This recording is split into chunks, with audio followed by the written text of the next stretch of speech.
ಒತ್ತಡದ ಬದುಕು, ಪೌಷ್ಟಿಕ ಆಹಾರದ ಕೊರತೆಯಿಂದ ಶುಗರ್, ಬಿಪಿ, ಬೊಜ್ಜು, ಗ್ಯಾಸ್ಟ್ರಿಕ್ ನಂತಹ ಆರೋಗ್ಯ ಸಮಸ್ಯೆ. ಹೆಚ್ಚು ಪೋಷಕಾಂಶಯುಕ್ತ ಆಹಾರ ಮತ್ತು ಸಿರಿಧಾನ್ಯಗಳೇ ಇದಕ್ಕೆ ಪರಿಹಾರ. ಮಿಲೆಕ್ಸ್ ಚೂರ್ಣಂ ಇಂದಿನ ವೇಗದ ಬದುಕಿಗೆ ಪುರಾತನ ಪೋಷಣೆಯ ಶಕ್ತಿ. ಇದು ಸಿರಿಧಾನ್ಯ, ಡ್ರೈ ಫ್ರೂಟ್ಸ್, ಮೊಳಕೆ ಕಾಳುಗಳು, ಧಾನ್ಯಗಳು ಹಾಗೂ ಸೀಡ್ಸ್ ಇಂದ ಸಮೃದ್ಧವಾಗಿದೆ. ಬನ್ನಿ ಮತ್ತೆ ಸಾಂಪ್ರದಾಯಿಕ ಸಿರಿಧಾನ್ಯಗಳಿಗೆ ಹಿಂದಿರುಗೋಣ. ಆರ್ಡರ್ ಮಾಡಲು ಲಿಂಕ್ ಡಿಸ್ಕ್ರಿಪ್ಷನ್ ಮತ್ತು ಪಿನ್ ಕಾಮೆಂಟ್ ನಲ್ಲಿದೆ.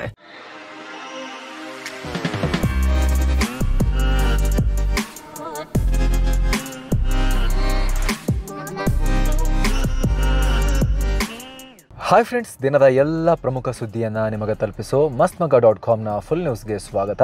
ನಾನು ಅಮರ್ ಪ್ರಸಾದ್. ಸ್ನೇಹಿತರೆ, ಹಲವಾರು ಸಲ ಈ ರೀತಿ ಸ್ಟುಡಿಯೋದಲ್ಲಿ ಇಲ್ಲದೆ ಇದ್ದಾಗ ಹೊರಗಿನಿಂದ ಧ್ವನಿ ಮೂಲಕ ನಿಮಗೆ ಸುದ್ದಿಯನ್ನು ತಲುಪಿಸಿದಾಗ ತುಂಬ ಪ್ರೀತಿಯ ವೀಕ್ಷಕರು ಇದು AI ವಾಯ್ಸ್ ಅಂತ ಕೇಳಿದರು. ಯಾವ ಕಾರಣಕ್ಕೂ AI ವಾಯ್ಸ್ ಅಲ್ಲ, ಇದು ನಾನೇ ನೇರವಾಗಿ ನಿಮಗೆ ಖುದ್ದಾಗಿ ಮಾಹಿತಿಯನ್ನು ತಲುಪಿಸ್ತಾ ಇರೋದು. ಫೇಸ್ ಕಾಣಿಸ್ತಾ ಇಲ್ಲ ಅಷ್ಟೇ, ಧ್ವನಿ ಮೂಲಕ ನಿಮಗೆ ಸುದ್ದಿಯನ್ನು ತಲುಪಿಸ್ತಾ ಇರೋದು. ಸ್ನೇಹಿತರೆ, ಏನು ಫುಲ್ ನ್ಯೂಸ್ ಆರಂಭ ಮಾಡೋದಾದ್ರೆ ಸ್ನೇಹಿತರೆ, ದೇಶದಲ್ಲಿ ಉಗ್ರವಾದ ನಕ್ಸಲ್ವಾದದ ವಿರುದ್ಧ ಸಮರ ಸಾರಿರೋ ಕೇಂದ್ರ ಸರ್ಕಾರ ಈಗ ಮತ್ತೊಂದು ಘೋಷಣೆ ಮಾಡಿದೆ. 2029 ಒಳಗೆ ನಶಾ ದಂಧೆಯನ್ನು ಸರ್ವನಾಶ ಮಾಡ್ತೀನಿ ಅಂತ ಅಮಿತ್ ಶಾ ಘೋಷಿಸಿದ್ದಾರೆ. ಕಳೆದ 4 ವರ್ಷಗಳಿಂದ ಮಾದಕ ವಸ್ತು ವಿರುದ್ಧ ಹೋರಾಟ ನಡೀತಾ ಇದೆ. ಜಿಲ್ಲಾ ಮಟ್ಟ, ರಾಜ್ಯ ಮಟ್ಟದಿಂದ ಹಿಡಿದು ಕೇಂದ್ರ ಸರ್ಕಾರದವರೆಗೂ ನಶಾ ದಂಧೆ ತಡೆಯೋಕೆ ಪ್ರಯತ್ನ ನಡೀತಾ ಇದೆ. ಈ ಪ್ಲಾನ್ ತುಂಬ ಯಶಸ್ವಿ ಕೂಡ ಆಗಿದೆ. ಕಳೆದ 3 ವರ್ಷಗಳಲ್ಲಿ ನಾವು ಮಾದಕ ವಸ್ತು ಕಳ್ಳ ಸಾಗಾಣಿಕೆದಾರರು, ಡೀಲರ್ಗಳನ್ನು ಅರೆಸ್ಟ್ ಮಾಡಿ ರೆಕಾರ್ಡ್ ಬ್ರೇಕ್ ಮಾಡಿದ್ದೇವೆ. ಈಗ ಕೇವಲ ಮಾದಕ ವಸ್ತು ಕಳ್ಳ ಸಾಗಾಣಿಕೆ ನಾಶ ಮಾಡೋ ಬದಲು ಇಡೀ ನಶಾ ಬಿಸ್ನೆಸ್ ಅನ್ನೇ ನಾಶ ಮಾಡೋ ಟೈಮ್ ಬಂದಿದೆ. ಈ ಮೂಲಕ ಮಾದಕ ವಸ್ತು ಜಾಲ ಶಾಶ್ವತವಾಗಿ ಸರ್ವನಾಶವಾಗುತ್ತೆ. ಮುಂದಿನ 4 ವರ್ಷಗಳ ಒಳಗೆ ಎಲ್ಲ ರಾಜ್ಯ ಸರ್ಕಾರಗಳು ಮತ್ತು ಕೇಂದ್ರ ಸರ್ಕಾರ ಸೇರಿ ನಶಾ ದಂಧೆಯನ್ನು ಡಿಸ್ಟ್ರಾಯ್ ಮಾಡ್ತೀವಿ ಅನ್ನೋ ಸಂಪೂರ್ಣ ನಂಬಿಕೆ ನನಗಿದೆ. ಮಾದಕ ವಸ್ತುಗಳನ್ನು ಕಳ್ಳ ಸಾಗಾಣಿಕೆ ಮಾಡೋ 3 ಮಾರ್ಗಗಳನ್ನು ತಡೆಯೋಕೆ ಈಗ ಆಲ್ರೆಡಿ ಚೆನ್ನಾಗಿ ಅರೇಂಜ್ಮೆಂಟ್ ಮಾಡ್ಕೊಂಡಿದ್ದೀವಿ. ಒಂದು ನದಿ ಮಾರ್ಗ, 2ನೇದು ಪಾಕಿಸ್ತಾನ ಮೂಲಕ, 3ನೇದು ಮಯನ್ಮಾರ್ ರೂಟ್. ಈ ಎಲ್ಲ 3 ರೂಟ್ಗಳನ್ನು ಸ್ಟಾಪ್ ಮಾಡೋಕೆ ಸಂಪೂರ್ಣ ವ್ಯವಸ್ಥೆ ಮಾಡ್ಕೊಂಡಿದ್ದೀವಿ ಅಂತ ಕೇಂದ್ರ ಗೃಹ ಮಂತ್ರಿ ಅಮಿತ್ ಶಾ ಘೋಷಿಸಿದ್ದಾರೆ. ಈ ಮೂಲಕ ಅಮಿತ್ ಶಾರ ನೆಕ್ಸ್ಟ್ ಟಾರ್ಗೆಟ್ ನಶಾ ಜಾಲ ಅನ್ನೋದನ್ನು ಕನ್ಫರ್ಮ್ ಮಾಡಿದ್ದಾರೆ. 2026 ಒಳಗೆ ಭಾರತದಲ್ಲಿ ನಕ್ಸಲರನ್ನ, ಕೆಂಪು ಉಗ್ರರನ್ನ ನಾಶ ಮಾಡ್ತೀವಿ ಅಂತ ಅಮಿತ್ ಶಾ ಶಪಥ ಮಾಡಿದ್ರು. ಅದರಂತೆ ನಕ್ಸಲ್ ನಿಗ್ರಹ ಕಾರ್ಯಾಚರಣೆ ವಿಪರೀತ ವೇಗದಲ್ಲಿ ದೇಶದಲ್ಲಿ ನಡೀತಾ ಇದೆ. ಪ್ರತಿ ದಿನವೂ ಛತ್ತೀಸ್ಗಢ, ಮಹಾರಾಷ್ಟ್ರದ ಕೆಲ ಭಾಗ, ತೆಲಂಗಾಣ ಇಲ್ಲೆಲ್ಲ ಒಂದು ಶರಣಾಗತಿ ಇಲ್ಲ ಎನ್ಕೌಂಟರ್ ನಡೀತಾನೆ ಇವೆ. ಈಗ ಆಲ್ರೆಡಿ ಟಾಪ್ ನಕ್ಸಲ್ ನಾಯಕರುಗಳು ಕೂಡ ಶರಣಾಗಿದ್ದಾರೆ. ಈ ಸಕ್ಸಸ್ ನೋಡಿರೋ ದೇಶ ಮುಂದಿನ ದಿನಗಳಲ್ಲಿ ನಶಾ ವಿರುದ್ಧದ ಸಮರದಲ್ಲೂ ಪಾಸಿಟಿವ್ ಬೆಳವಣಿಗೆಗಳು ಆಗಬಹುದಾ ಅನ್ನೋ ನಿರೀಕ್ಷೆಯಲ್ಲಿದೆ. ಈಗ ಅಂದ ಹಾಗೆ ಕಳೆದ ವರ್ಷ ದೇಶಾದ್ಯಂತ ಒಟ್ಟು 1483 kg ತೂಕದ ಮಾದಕ ವಸ್ತು ನಿಗ್ರಹ ದಳದವರು ಸೀಸ್ ಮಾಡಿದ್ದಾರೆ. 2020ಕ್ಕೆ ಹೋಲಿಸಿದ್ರೆ ಇದು 78 ಪಟ್ಟು ಹೆಚ್ಚು. 2023ಕ್ಕೆ ಹೋಲಿಸಿದ್ರೆ 5 ಪಟ್ಟು ಜಾಸ್ತಿ ಅಂತ ನಾರ್ಕೋಟಿಕ್ಸ್ ಕಂಟ್ರೋಲ್ ಬ್ಯೂರೋ ರಿಪೋರ್ಟ್ ತಿಳಿಸಿದೆ. ಹಾಗೆ ಈ ಮಾದಕ ವಸ್ತುಗಳು ಇರಾನ್, ಅಫ್ಘಾನಿಸ್ತಾನ್ ಮತ್ತು ಪಾಕಿಸ್ತಾನದಿಂದ ಬರ್ತಾ ಇವೆ. ಇವುಗಳು ಮುಖ್ಯವಾಗಿ ಭಾರತದ ಪಶ್ಚಿಮ ಕರಾವಳಿ ಭಾಗಗಳ ಮುಖಾಂತರವೇ ಭಾರತಕ್ಕೆ ಎಂಟರ್ ಆಗ್ತಿವೆ. ಅತ್ತ ಕೆಲವೊಂದಿಷ್ಟು ಮಾದಕ ವಸ್ತುಗಳು ಮಯನ್ಮಾರ್, ಲಾವೋಸ್ ಮತ್ತು ಥಾಯ್ಲೆಂಡ್ನಿಂದಲೂ ಬರ್ತಾ ಇವೆ. ಇವುಗಳು ಭಾರತದ ಪೂರ್ವ ಕರಾವಳಿ ಭಾಗದಿಂದ ಅಂದರೆ ಮಣಿಪುರ, ಮಿಜೋರಾಂ ಮತ್ತು ಪಶ್ಚಿಮ ಬಂಗಾಳದ ಮುಖಾಂತರ ಭಾರತವನ್ನು ಪ್ರವೇಶ ಮಾಡ್ತಿವೆ ಅಂತ ರಿಪೋರ್ಟ್ನಲ್ಲಿದೆ. ಏನೋ ಇಂಜೆಕ್ಷನ್ ಮೂಲಕ ತೆಗೆದುಕೊಳ್ಳೋ ಮಾದಕ ವಸ್ತು 2024ರಲ್ಲಿ ಹೆಚ್ಚಾಗಿದ್ದು ಹೊಸ ಕಳವಳಕ್ಕೆ ಕಾರಣವಾಗಿದೆ. 2024ರಲ್ಲಿ ಒಟ್ಟು 4.54 ಕೋಟಿ ರೂಪಾಯಿ ಮೌಲ್ಯದ 2.75 ಲಕ್ಷ ಯೂನಿಟ್ ಇಂಜೆಕ್ಷನ್ಗಳನ್ನು ಪಂಜಾಬ್ ಮತ್ತು ಮಹಾರಾಷ್ಟ್ರದಲ್ಲಿ ಸೀಸ್ ಮಾಡಲಾಗಿತ್ತು ಅಂತಲೂ ಉಲ್ಲೇಖ ಆಗಿದೆ. ಏನೋ ಆಂಟಿ ನಾರ್ಕೋಟಿಕ್ಸ್ ಏಜೆನ್ಸಿ ಪ್ರಕಾರ ಪಂಜಾಬ್ನ ಅಂತಾರಾಷ್ಟ್ರೀಯ ಗಡಿಯಲ್ಲಿ ಪಾಕಿಸ್ತಾನದಿಂದ ಮಾದಕ ವಸ್ತು ಹೊತ್ತು ಬರೋ ಡ್ರೋನ್ಗಳು ಪತ್ತೆಯಾಗೋದು ಕೂಡ ಇತ್ತೀಚೆಗೆ ಜಾಸ್ತಿಯಾಗಿದೆ. ಜೊತೆಗೆ ಈ ರೀತಿ ಡ್ರೋನ್ ಬಳಸಿ ಗಡಿಯಾಚೆಗಿನ ನಶಾ ವಸ್ತು ಸಾಗಾಣಿಕೆ ನಡೀತಾ ಇರೋದು ಭಾರತದ ಆಂತರಿಕ ಭದ್ರತೆಗೆ ದೊಡ್ಡ ಅಪಾಯ. ಯಾಕಂದರೆ ಹಿಂದೆಲ್ಲ ಟನಲ್, ವಾಹನ ಹೀಗೆ ಸಾಂಪ್ರದಾಯಿಕ ಮಾರ್ಗಗಳನ್ನು ಬಳಸಿ ಕಷ್ಟಪಟ್ಟು ಸಾಗಿಸ್ತಾ ಇದ್ರು. ಆದ್ರೀಗ ಡ್ರೋನ್ ಮೂಲಕ ಈಸಿಯಾಗಿ ಸಾಗಿಸ್ತಾ ಇದ್ದಾರೆ. ಅವುಗಳನ್ನು ಪತ್ತೆ ಹಚ್ಚಿ ಸ್ಟಾಪ್ ಮಾಡೋದು, ಡಿಸ್ಟ್ರಾಯ್ ಮಾಡೋದು ತುಂಬ ಕಷ್ಟ, ಚಾಲೆಂಜಿಂಗ್. ಭದ್ರತಾ ಪಡೆಗಳಿಗೆ ದೊಡ್ಡ ಸವಾಲು. ಇನ್ನು ದೇಶದ ಒಳಗೆ ನಶಾದಂಧೆ ನಡೀತಾ ಇರೋದ್ರಿಂದ ಆರ್ಥಿಕತೆ ಮೇಲೂ ಕೂಡ ದೊಡ್ಡ ಪೆಟ್ಟು ಬೀಳುತ್ತೆ. ಯಾಕಂದರೆ ಈ ದಂಧೆ ದೇಶದ ಲೀಗಲ್ ಫಿನಾನ್ಷಿಯಲ್ ಸಿಸ್ಟಮ್ನಿಂದ ಹೊರಗೆ ಕೆಲಸ ಮಾಡ್ತವೆ. ಇದರಿಂದ ದೇಶದಲ್ಲಿ ಕಪ್ಪು ಹಣದ ಹರಿವು ಹೆಚ್ಚಾಗಿ ಇದನ್ನು ಕಂಟ್ರೋಲ್ ಮಾಡೋದು ಸರ್ಕಾರಕ್ಕೆ ಸವಾಲಾಗುತ್ತೆ. ಈ ದಂಧೆ ನಡೆಸೋಕೆ ಕ್ರಿಮಿನಲ್ಗಳು ಪೊಲೀಸ್ ಹಾಗೂ ಕಸ್ಟಮ್ಸ್ ಅಧಿಕಾರಿಗಳಿಗೆ, ರಾಜಕಾರಣಿಗಳಿಗೆ ಲಂಚ ಕೊಡ್ತಾರೆ. ಇದರಿಂದ ಸರ್ಕಾರದ ಪ್ರತಿ ಹಂತದಲ್ಲೂ ಭ್ರಷ್ಟಾಚಾರ ಹೆಚ್ಚಾಗುತ್ತೆ. ದಂಧೆಯಿಂದ ಹಿಂಸಾಚಾರ, ಸುಲಿಗೆ ಹೆಚ್ಚಾಗುತ್ತೆ. ಜನರು ಕೂಡ ಮಾದಕ ವಸ್ತುವಿಗೆ ಅಡಿಕ್ಟ್ ಆಗ್ತಾರೆ. ಜನರ ಪ್ರೊಡಕ್ಟಿವಿಟಿ ಕಮ್ಮಿ ಆಗುತ್ತೆ. ಅಂತಾರಾಷ್ಟ್ರೀಯ ಮಟ್ಟದಲ್ಲೂ ದೇಶದ ರೆಪ್ಯುಟೇಷನ್ ಹಾಳಾಗುತ್ತೆ. ಜೊತೆಗೆ ಇಲ್ಲಿ ಪೇಮೆಂಟ್ ಆಗಿರೋ ದುಡ್ಡು ಪಾಕಿಸ್ತಾನ ಹಾಗೂ ಇತರ ಕಡೆ ಇರೋ ಭಾರತ ವಿರೋಧಿ ಉಗ್ರ ಸಂಘಟನೆಗಳ ಕೈಗೂ ಸೇರಿ ದೇಶದ ಭದ್ರತೆಗೂ ದೊಡ್ಡ ಸವಾಲಾಗ್ತಾ ಇದೆ. ಇನ್ನು ಸ್ನೇಹಿತರೆ, ಒಂದು ಸಣ್ಣ ಮನವಿ, ಸಬ್ಸ್ಕ್ರೈಬ್ ಮಾಡದೇ ಇರೋ ವೀಕ್ಷಕರಲ್ಲಿ ಮನವಿ, ದಯವಿಟ್ಟು ವಿಡಿಯೋ ಕೆಳಗಿರೋ ಸಬ್ಸ್ಕ್ರೈಬ್ ಬಟನ್ ಮೇಲೆ ಕ್ಲಿಕ್ ಮಾಡೋ ಮೂಲಕ ಸಬ್ಸ್ಕ್ರೈಬ್ ಮಾಡಿ. ಹಾಗೆ ಪಕ್ಕದ ಬೆಲ್ ಐಕಾನ್ ಮೇಲೆ ಕ್ಲಿಕ್ ಮಾಡೋದನ್ನು ಮರಿಬೇಡಿ ಅನ್ನೋದು ನಿಮ್ಮಲ್ಲಿ ಒಂದು ರಿಕ್ವೆಸ್ಟ್. ಬನ್ನಿ ಕಂಟಿನ್ಯೂ ಮಾಡೋಣ ಫುಲ್ ನ್ಯೂಸನ್ನು. ರಾಜ್ಯದ ಎಲ್ಲ ಮದರಸಗಳಲ್ಲಿ ಕನ್ನಡ ಕಲಿಕೆ ಕಡ್ಡಾಯ ಅಂತ ಸಚಿವ ಜಮೀರ್ ಅಹಮದ್ ಖಾನ್ ಹೇಳಿದ್ದಾರೆ. 90 ದಿನಗಳಲ್ಲಿ ಈ ಬಗ್ಗೆ ಆದೇಶ ಹೊರಡಿಸಲಾಗುತ್ತೆ. ಇದಕ್ಕಾಗಿ ಕನ್ನಡ ಅಭಿವೃದ್ಧಿ ಪ್ರಾಧಿಕಾರದ ಅಧ್ಯಕ್ಷ ಪುರುಷೋತ್ತಮ್ ಅವರ ನೇತೃತ್ವದಲ್ಲಿ ಕನ್ನಡ ಪಾಠ ಕಲಿಸುವ ವ್ಯವಸ್ಥೆ ರೂಪಿಸಲಾಗಿದೆ. ಕರ್ನಾಟಕದಲ್ಲಿ ಇದ್ದು ಕನ್ನಡ ಕಲಿದೇ ಇದ್ದರೆ ಅರ್ಥನೇ ಇಲ್ಲ. ಸ್ವಾತಂತ್ರ್ಯ ಪೂರ್ವದ ಉರ್ದು ಶಾಲೆಗಳಲ್ಲಿ 3 ಭಾಷೆಗಳು ಕಡ್ಡಾಯವಾಗಿದ್ವು.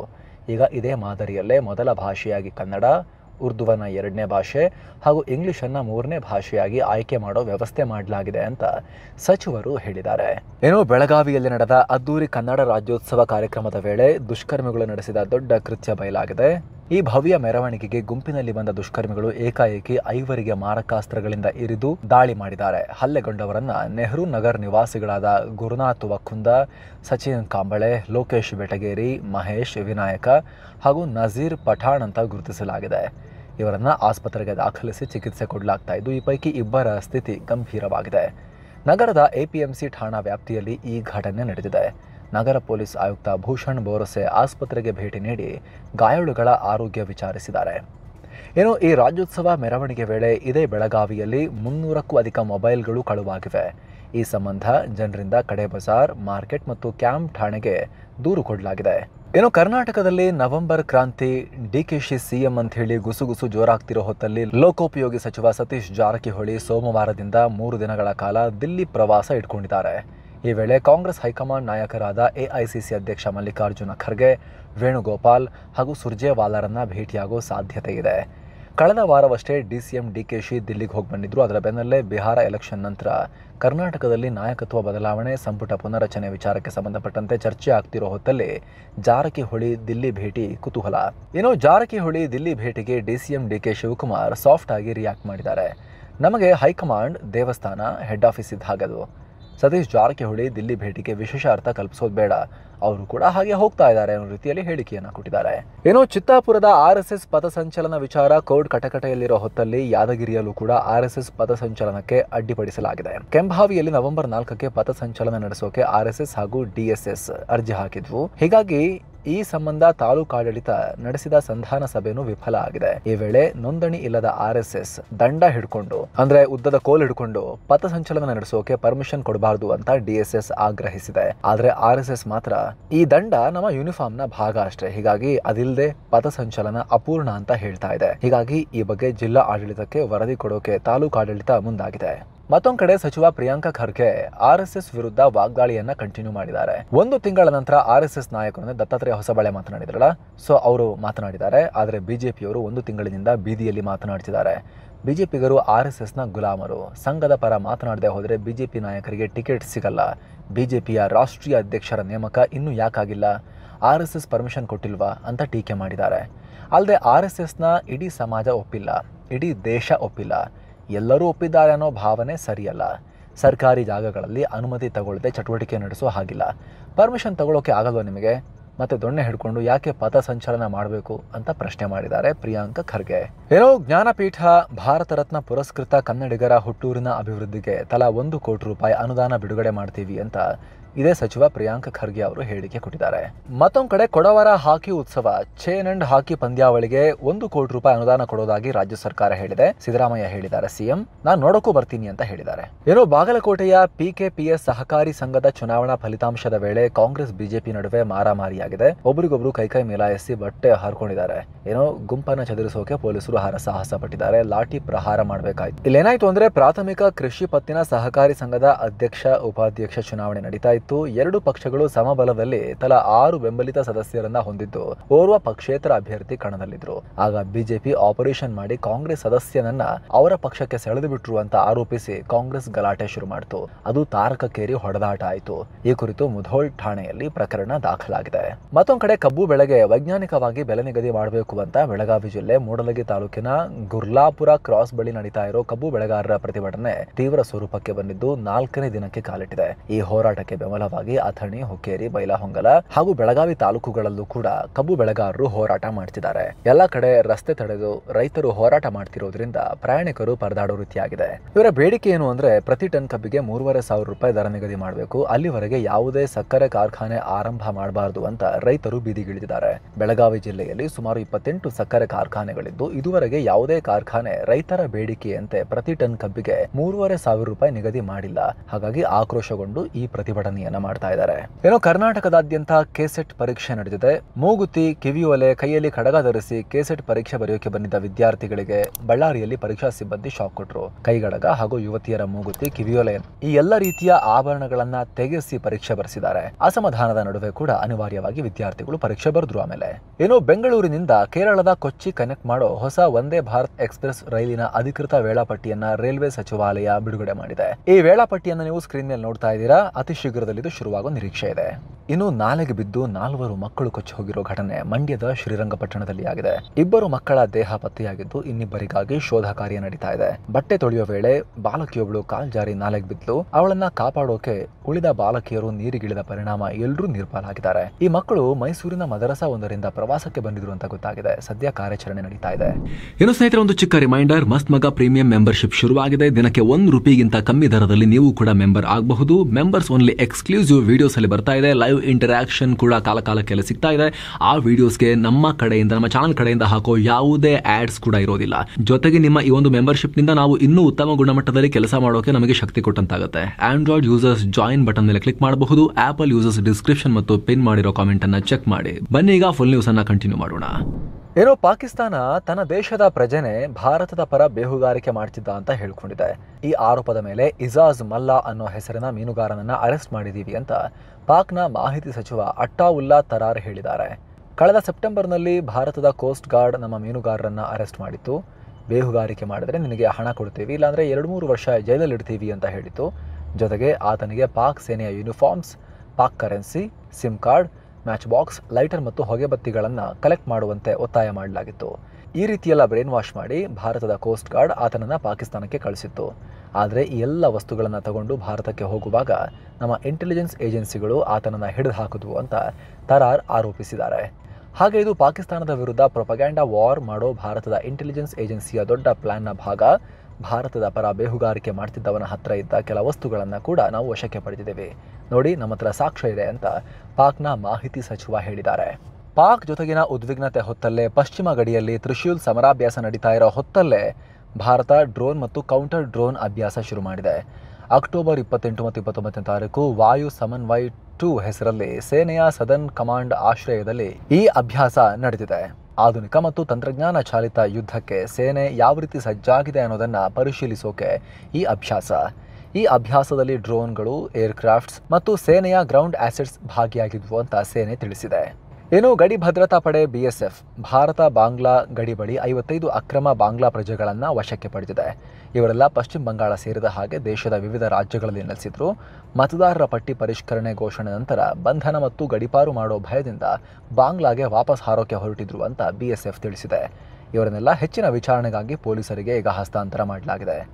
ಏನೋ ಮಹತ್ವದ ಬೆಳವಣಿಗೆಯಲ್ಲಿ ಇಸ್ರೋ ತನ್ನ ಬಹುನಿರೀಕ್ಷಿತ CMS-03 ಕಮ್ಯುನಿಕೇಷನ್ ಸ್ಯಾಟಲೈಟ್ ಅನ್ನು ಲಾಂಚ್ ಮಾಡಿದೆ. ಸುಮಾರು 4410 kg ತೂಕದ ಸ್ಯಾಟಲೈಟ್ ಅನ್ನು ಬಾಹುಬಲಿ ಅಂತ ಕರೆಯಲ್ಪಡೋ LVM-3M5 ರಾಕೆಟ್ ಭಾನುವಾರ ಸಂಜೆ 5:26ಕ್ಕೆ ಕಕ್ಷೆಗೆ ಹೊತ್ತೊಯ್ದಿದೆ. ಈ ಸ್ಯಾಟಲೈಟ್ ಅನ್ನು ಆಂಧ್ರ ಪ್ರದೇಶದ ಸತೀಶ್ ಧವನ್ ಬಾಹ್ಯಾಕಾಶ ಕೇಂದ್ರದಿಂದ ಲಾಂಚ್ ಮಾಡಲಾಗಿದ್ದು ಇದನ್ನು ಜಿಯೋ ಸಿಂಕ್ರನಸ್ ಟ್ರಾನ್ಸ್ಫರ್ ಆರ್ಬಿಟ್ನಲ್ಲಿ ಸ್ಥಾಪಿಸಲಾಗ್ತಾ ಇದೆ. ಇನ್ನು ದೇಶದ ರಾಜಧಾನಿ ದಿಲ್ಲಿಯಲ್ಲಿ ಗಾಳಿ ಗುಣಮಟ್ಟ ತೀವ್ರ ಹಾಳಾಗಿದೆ. ಏರ್ ಕ್ವಾಲಿಟಿ ಇಂಡೆಕ್ಸ್ 373ರ ಹಂತಕ್ಕೆ ತಲುಪಿದೆ. 60-70 ದಾಟಿದ್ರೇ ಕಲುಷಿತ ಅಂತ ಹೇಳ್ತೀವಿ ನಾವು. 373 ದಾಟಿದೆ. ಅಲ್ಲದೆ ವಾಜಿರ್ಪುರ್ ಮತ್ತು RK ಪುರಂ ಭಾಗಗಳಲ್ಲಿ ಇನ್ನೂ ಕಳಪೆ 400ಕ್ಕೂ ಅಧಿಕ ದಾಟ್ ಹೋಗಿದೆ ಏರ್ ಕ್ವಾಲಿಟಿ ಇಂಡೆಕ್ಸ್. ಇನ್ನು ಭಾರತ ಆಸ್ಟ್ರೇಲಿಯಾ ನಡುವಿನ 3ನೇ ಟಿ20 ಪಂದ್ಯದಲ್ಲಿ ಭಾರತ 5 ವಿಕೆಟ್ಗಳ ಗೆಲುವನ್ನು ದಾಖಲಿಸಿದೆ. ಹೋಬರ್ಟ್ನಲ್ಲಿ ನಡೆದ ಈ ಮ್ಯಾಚ್ನಲ್ಲಿ ಟಾಸ್ ಗೆದ್ದ ಟೀಂ ಇಂಡಿಯಾ ಮೊದಲು ಬೌಲಿಂಗ್ ಆಯ್ಕೆ ಮಾಡಿಕೊಳ್ತು. ಹೀಗಾಗಿ ಫಸ್ಟ್ ಬ್ಯಾಟಿಂಗ್ ಮಾಡಿದ ಕಾಂಗರೂಗಳು ನಿಗದಿತ 20 ಓವರ್ಗಳಲ್ಲಿ 6 ವಿಕೆಟ್ ನಷ್ಟಕ್ಕೆ 186 ರನ್ ಗಳಿಸಿದರು. ಆಸ್ಟ್ರೇಲಿಯಾ ಪರ ಟಿಮ್ ಡೇವಿಡ್ ಚೆನ್ನಾಗಾಡಿ 74 ರನ್ ಗಳಿಸಿದರು. ಟಾರ್ಗೆಟ್ ಬೆನ್ನತ್ತಿದ ಭಾರತ 18.3 ಓವರ್ಗಳಲ್ಲೇ 5 ವಿಕೆಟ್ಗಳನ್ನು ಮಾತ್ರ ಕಳ್ಕೊಂಡು 188 ರನ್ ಗಳಿಸಿ 5 ವಿಕೆಟ್ಗಳ ಭರ್ಜರಿ ಜಯವನ್ನು ದಾಖಲಿಸಿತು. ಭಾರತ ಪರ ವಾಷಿಂಗ್ಟನ್ ಸುಂದರ್ ಅಜೇಯ 49 ರನ್ ಚಚ್ಚಿದರು. ಇನ್ನು 3 ವಿಕೆಟ್ ಪಡೆದ ವೇಗಿ ಹರ್ಷ್ದೀಪ್ ಸಿಂಗ್ ಪಂದ್ಯ ಶ್ರೇಷ್ಠ ಪ್ರಶಸ್ತಿಯನ್ನು ಪಡ್ಕೊಂಡ್ರು. ಈ ಮ್ಯಾಚ್ ಮೂಲಕ 5 ಪಂದ್ಯಗಳ ಟಿ20 ಸರಣಿಯಲ್ಲಿ 2 ಟೀಮ್ಗಳು ಸದ್ಯ 1-1 ಸಮಬಲವನ್ನು ಸಾಧಿಸಿದಂತಾಗಿದೆ. ಇನ್ನು ಮಹಿಳಾ ಏಕದಿನ ವಿಶ್ವಕಪ್ನಲ್ಲಿ ಭಾರತ ಮತ್ತು ಸೌತ್ ಆಫ್ರಿಕಾ ನಡುವೆ ಫೈನಲ್ ಪಂದ್ಯ ನವಿ ಮುಂಬೈನಲ್ಲಿ ನಡೀತಾ ಇರೋ ಈ ಪಂದ್ಯಕ್ಕೆ ಆರಂಭದಲ್ಲಿ ಮಳೆ ಅಡ್ಡಿಯಾಯಿತು. ಹೀಗಾಗಿ ಮ್ಯಾಚ್ ಸುಮಾರು 2 ಗಂಟೆ ತಡವಾಗಿ ಸಂಜೆ 5 ಗಂಟೆ ಹೊತ್ತಿಗೆ ಶುರುವಾಯಿತು. ಟಾಸ್ ಗೆದ್ದ ದಕ್ಷಿಣ ಆಫ್ರಿಕಾ ಮೊದಲು ಬೌಲಿಂಗ್ ಆಯ್ಕೆ ಮಾಡಿಕೊಳ್ತು. ಫುಲ್ ನ್ಯೂಸ್ ರೆಕಾರ್ಡ್ ಆಗೋ ವೇಳೆ ಸ್ಕೋರ್ ಕಾರ್ಡ್ ಈ ರೀತಿಯಾಗಿತ್ತು. ಸೊ ಫ್ರೆಂಡ್ಸ್, ಇದಾಗಿತ್ತು ಇವತ್ತಿನ ಫುಲ್ ನ್ಯೂಸ್. ನಾವು ಕುಯ್ದಿಲ್ಲ, ಎಳೆದಿಲ್ಲ, ಕಿರ್ಚಾಡಿಲ್ಲ, ಬರೀ ಸುದ್ದಿ ಥರ ತಲುಪಿಸೋ ಪ್ರಯತ್ನವನ್ನು ಮಾಡಿದ್ದೀವಿ. ನಿಮಗೆ ಇಷ್ಟ ಆಗ್ತಾ ಇದ್ರೆ ಸ್ನೇಹಿತರೆ ದಯವಿಟ್ಟು ಸಬ್ಸ್ಕ್ರೈಬ್ ಮಾಡಿ, ಪಕ್ಕದ ಬೆಲ್ ಐಕಾನ್ ಮೇಲೆ ಕ್ಲಿಕ್ ಮಾಡೋದನ್ನು ಯಾವುದೇ ಕಾರಣಕ್ಕೂ ಮರಿಬೇಡಿ. ಹಾಗೆ ಆಗಲೇ ಹೇಳಿದ ಮಸ್ತ್ ಮಗ ಪ್ರೀಮಿಯಂ ಮೆಂಬರ್ಶಿಪ್ ಅನ್ನು ಕೂಡ ಆಸಕ್ತರು ಕನ್ಸಿಡರ್ ಮಾಡಬಹುದು. ಥ್ಯಾಂಕ್ ಯು ಸೋ ಮಚ್ ಸ್ನೇಹಿತರೆ. ಮತ್ತೆ ಭೇಟಿ ಆಗ್ತಿರೋಣ. ನಮಸ್ತೆ.